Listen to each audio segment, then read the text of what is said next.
तो मैंने आज का टॉपिक लिया आपका वर्क परमिट, जो कि आप लोगों को पता रहना चाहिए। वर्क परमिट, यहाँ पे हम हमेशा कुछ ना कुछ टॉपिक पे ट्रेनिंग भी कराते हैं और टीवीटी भी देते हैं, मतलब मीटिंग कराते हैं। अलग अलग टॉपिक है जो कि आप लोगों को जरूरत हो।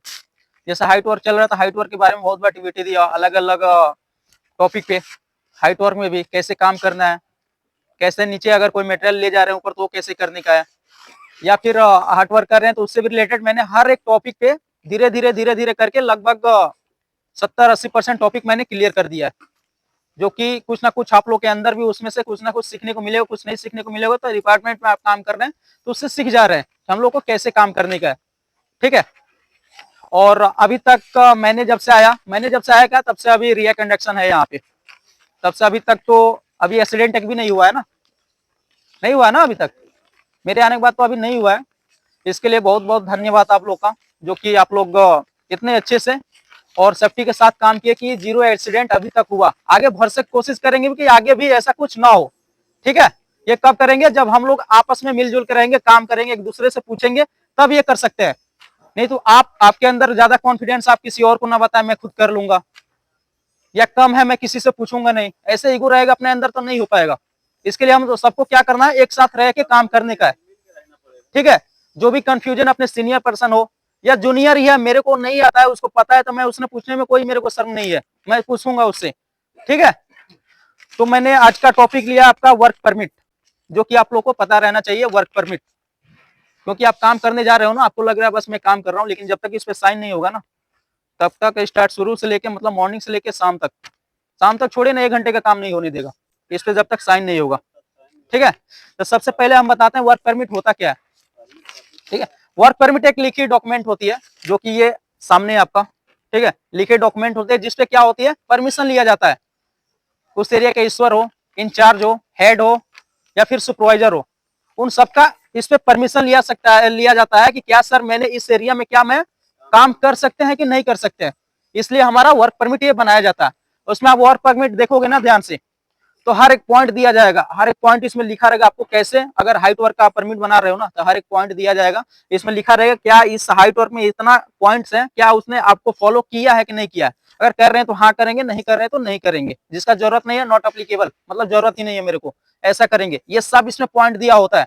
ये आप लोग कभी परमिट उठाकर देखिए जा, सब कुछ इसमें पता लगेगा। सबसे पहले बता दो परमिट होता कितने प्रकार के हैं। परमिट, हाँ 7। परमिट मुख्य रूप से 3 प्रकार का होता है, ठीक है। हॉट वर्क, कोल्ड वर्क और हाई रिस्क परमिट, ठीक है।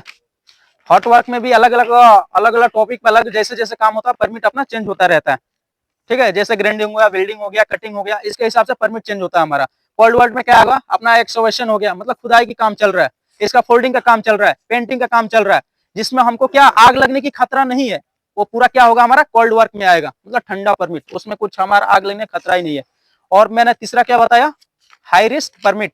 हाई रिस्क परमिट मतलब जरूरत से ज्यादा रिस्की काम हो रहा है, जैसे आप क्रिटिकल कुछ लिफ्टिंग का काम कर रहे हैं, ठीक है, लिफ्टिंग का काम कर रहे हैं, या फिर आप किसी एक मटेरियल को दूसरे मटेरियल स्थान पर ले जा रहे हैं, लेकिन जरूरत से ज्यादा उसका हैवी भी लोड भी हैवी है और उसका क्रेन भी वैसे ही, मतलब बहुत ज्यादा क्रिटिकल हो रहा है, वहां पे हम क्या करेंगे, हाई रिस्क परमिट का यूज करेंगे। अब हाई रिस्क का परमिट का जैसे यूज करेंगे, वहां पे हमारा और भी उसमें का डॉक्यूमेंट का क्लियर करना जरूरी हो जाए, जैसे लिफ्टिंग प्लान बनाना। ये हमारा अगर मैं क्रिटिकल काम कर रहा हूँ ना, लिफ्टिंग का काम, तो वहां पे लिफ्टिंग प्लान बनाना बहुत ही जरूरी होता है। हम पूरे खतरों को पहले देखते हैं, कैसे क्या हम कर सकते हैं कि नहीं, लिफ्टिंग प्लान में हमको ये पता लगता है, ठीक है। जो यहाँ पे ऑपरेटर होगा वो समझेगा, रिगर होगा, रिगर को भी थोड़ा बहुत पता होगा लिफ्टिंग प्लान के बारे में, ठीक है। तो यहाँ हमारा हो गया परमिट।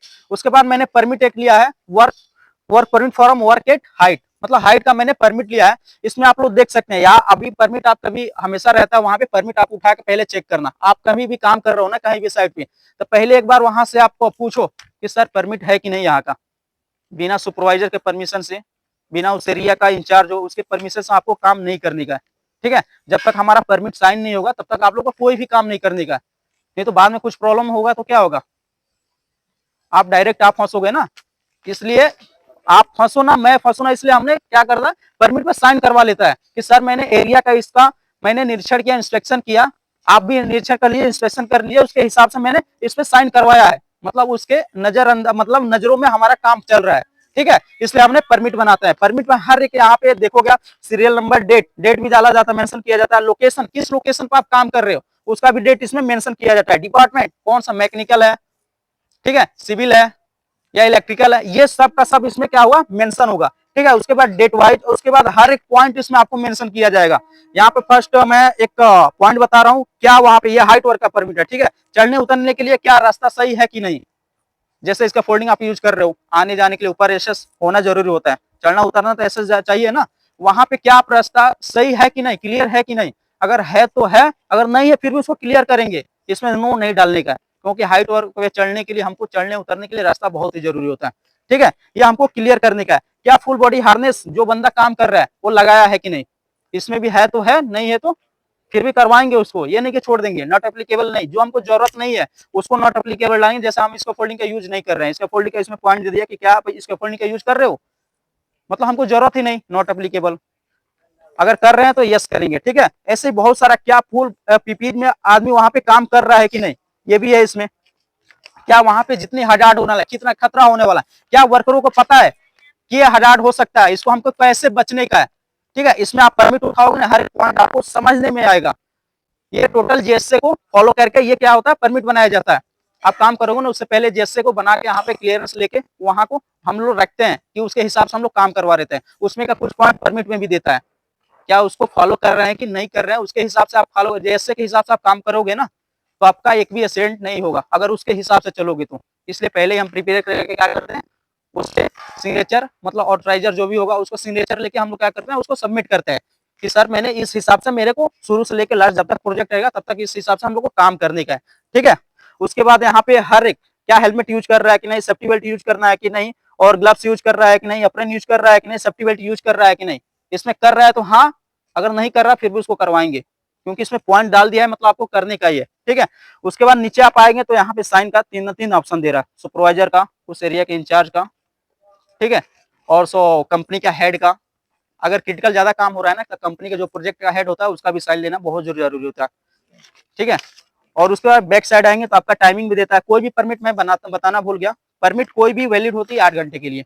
ठीक है, जैसे मैंने ये वर्क परमिट बनाया, आप लोग का काम, हम लोग का काम कितना 12 घंटा चलता है, तो एक परमिट कितना वैलिड रहेगा, सिर्फ 8 घंटे के लिए। उसके बाद हम फिर से उसका एक्सटेंड करेंगे, बढ़ाएंगे। जैसे हमारा टाइम 5 बजे से लेकर 8:30 होगा ना, तो बीच में कितना हुआ, 3.5 घंटा हुआ ना, तो फिर हम क्या करेंगे, परमिट पे शो करेंगे 3.5 घंटा मैंने इससे काम, 8 घंटे के बाद मैंने काम किया है। क्योंकि परमिट इसलिए 8 घंटे की रहती है, क्योंकि 8 घंटे तक ये जिस पे साइन करेगा ना, जो कंपनी का क्लाइंट है, 8 घंटे तक ड्यूटी रहती है और चले जाते हैं सब। उसके बाद कौन देख रहा है, उसके बाद फिर से हम लोग इस पे क्या करते हैं, साइन लेते हैं कि उनके, हम लोग वो हमारे, मतलब हमारे पास है, वो देख रहे हैं इस काम को, उनका हम साइन लेके इस पे क्या करते हैं, रख देते हैं। ठीक है, उसके बाद नीचे आएंगे तो यहाँ पे इसको फोल्डिंग का हर एक पॉइंट दिया, ये पढ़ोगे ना फिर पता चलेगा कि इसको फोल्डिंग सही अगर इरेक्ट कर रहे हो तो सही तरीका क्या है, इरेक्ट करने, खड़ा करने का क्या है। हम लोग क्या करते हैं, जैसे मटेरियल के हिसाब से जैसे जैसे रहता है हम काम कर लेते हैं, लेकिन ये पढ़ोगे ना तब पता चलेगा इसको फोल्डिंग का सही रूल्स, मतलब इरेक्ट करने का, खड़ा करने का क्या होती है। ठीक है, इसमें ऐसे ही बहुत बहुत सारा पॉइंट दिया, आप परमिट पढ़ना, सब कुछ आ जाएगा। ठीक है, एक बार परमिट आप लोग जरूर पढ़िएगा, लेकिन कहीं भी काम हो रहा है तो एक बार वहां का पता करिए कि परमिट सर यहाँ का है कि नहीं, सुपरवाइजर आप लोग पूछिए परमिट है कि नहीं, उसके बाद ही काम करिए। ठीक है, आप लोग अपने मन से काम करेंगे तो फिर ऊपर वाला ना करे कि आपके साथ कुछ हो, लेकिन बाय द वे कुछ हो गया तो उसमें कंपनी जिम्मेदार नहीं होगी, क्योंकि उसका रोड केस में डायरेक्टली आपको ले जाएगा कि मैंने बताया था इनको। ठीक है, इन्होंने पूछा नहीं, तो ये सब देख के आपको काम करने का।